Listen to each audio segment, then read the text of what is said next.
श्राद्ध पक्ष में मासिक शिवरात्रि आती है। बोलो आती कि नहीं आती? अरे जम के तो बोलो जरा, आती है ना। श्राद्ध पक्ष में मासिक शिवरात्रि आती है। शायद 13 अक्टूबर की पढ़ना चाहिए हो, मासिक शिवरात्रि श्राद्ध पक्ष में। तारकासुर को मालूम नहीं पड़ा कि कैसे दिन निकलते गए निकलते गए निकलते गए। एक श्वेत पुष्प तारकासुर तोड़ कर लेकर आए। श्वेत पुष्प। तारकासुर को नहीं मालूम था कि श्राद्ध पक्ष में शिवरात्रि आती है और शिवरात्रि के दिन आज तारकासुर श्वेत पुष्प देवादिदेव महादेव को समर्पित कर रहा है। यह तारकासुर को ज्ञात नहीं, तारकासुर को मालूम नहीं। पहले तो लोग केवल एक शिवरात्रि को जानते थे भाई। बोलो सही है कि गलत? केवल एक शिवरात्रि माघ महीने की जानते थे कि महाशिवरात्रि होती है। शिव महापुराण की कथा धीरे धीरे सुनते सुनते सुनते सुनते शिवरात्रि के महत्व को लोग जान गए। एक शिवरात्रि के एक पुष्प का वर्णन क्या कहता है हमारा शास्त्र, शिवरात्रि का एक लोटा जल क्या वर्णन करता है हमारा शिव महापुराण। एक पुष्प का क्या आनंद है।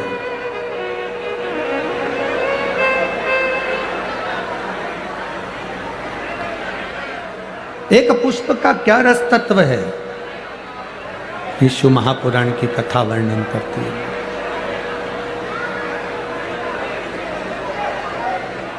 भगवान देवादिदेव महादेव की कथा। तारकासुर को नहीं मालूम कि शिवरात्रि है श्राद्ध पक्ष की।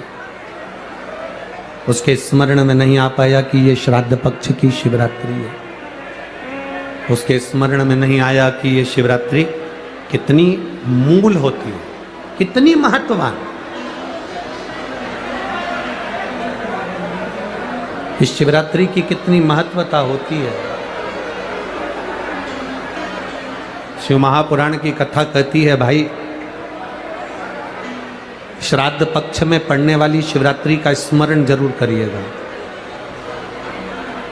किसी नारी को अगर 32 साल भी शादी को हो गए हों और संतान नहीं हो रही हो, 30-35 साल हो गए, 32 साल हो गए, 28 साल हो गए, 15 साल हो गए, 20 साल हो गए और संतान का सुख नहीं हो, तो श्राद्ध पक्ष की शिवरात्रि की बड़ी महत्वता है, बड़ी महत्वता।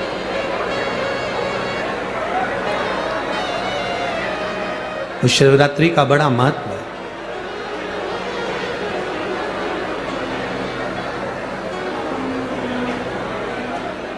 तारकासुर जान नहीं पाए कि आज श्राद्ध पक्ष की शिवरात्रि है। केवल एक श्वेत पुष्प, केवल एक सफेद फूल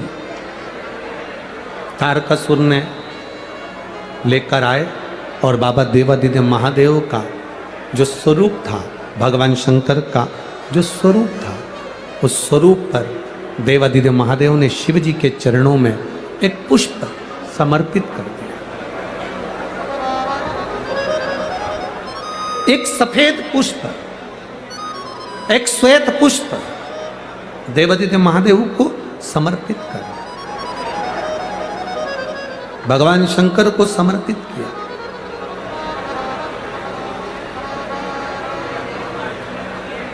उसका फल क्या हुआ?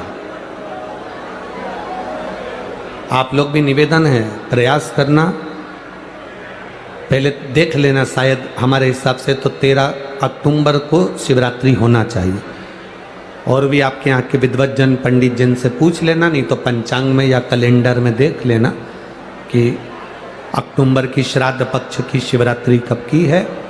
जितने लोग आस्था चैनल पर सुन रहे हैं, जितने लोग फेसबुक यूट्यूब पर सुन रहे हैं, जितने लोग इस कथा पंडाल में जो दिल लगाकर और ध्यान लगाकर सुन रहे हैं, आप लोगों से निवेदन, प्रयास करना, एक सफेद पुष्प, एक श्वेत पुष्प बाबा देवादिदेव महादेव को 13 अक्टूबर को अगर शिवरात्रि है तो श्राद्ध पक्ष की शिवरात्रि के दिन बाबा देवादिदेव महादेव को एक सफेद पुष्प समर्पित कर देने पर अपने मन की कामना कर कर बाबा देवादिदेव महादेव 3 महीने वो कामना पूर्ण करता है। और जिसके यहाँ पर विद्वत जन ब्राह्मण जन ने कहा हो कि पितृदोष ज़्यादा है या घर में शुभ कार्य नहीं हो रहा या तकलीफ़ें ज़्यादा हो रही हैं, कोई बड़ी बीमारी ने अगर घेर लिया है, कोई बड़ी तकलीफ सामने आ गई हो, तो उनको भी निवेदन करूंगा कि प्रयास करना कि एक सफ़ेद पुष्प अपने हाथ से बाबा देवादिदेव महादेव को समर्पित करना। उसके बाद तुम्हें जो बड़ी बीमारी है उसकी जब शिवरात्रि पर आप समर्पित कर दो, 1 महीना पूर्ण हो जाए, अगले महीने की शिवरात्रि आए, श्राद्ध पक्ष की शिवरात्रि जाएगी अक्टूबर की, फिर अगले महीने की जब शिवरात्रि आए तो उसके पहले आपकी जो बीमारी है उसकी एक बार जांच कराना। बाबा देवादिदेव महादेव उस बीमारी को समाप्त जरूर करें। श्वेत पुष्प, भगवान शंकर का जो श्राद्ध पक्ष का जो शिवरात्रि है उस पर जो श्वेत पुष्प की परिभाषा, उसको हमें जानना है, उस परिभाषा। दोस्तों, श्री शिवाय नमस्तुभ्यम, हर हर महादेव। पूज्य गुरु जी पंडित प्रदीप मिश्रा जी ने श्राद्ध पक्ष की मासिक शिवरात्रि का एक महा उपाय बताया है। अगर आपको संतान नहीं है तो आप इस महा उपाय को ज़रूर कीजिए, भोलेनाथ आपकी झोली खुशियों से भर देंगे। वीडियो अच्छी लगी तो इसे लाइक कीजिए, चैनल को सब्सक्राइब करना ना भूलें।